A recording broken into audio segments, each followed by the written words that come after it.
ายแว่นประจำหมู่บ้าน EP 2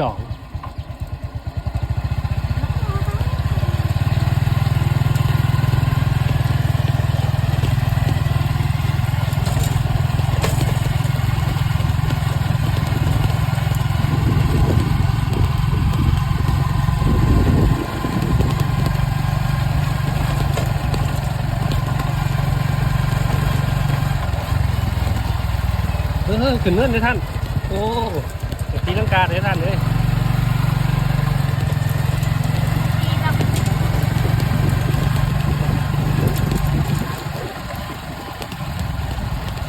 เบรกกันเด้อ10 ล้อเอาไปกินกันได้2 คนเลย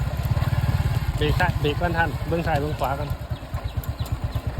ซ้ายอยู่วะมีป้ายผมมี10 ล้อโดนๆมาเทียนึงนี่แหละเงียบเท่าหมดเลยจังไหน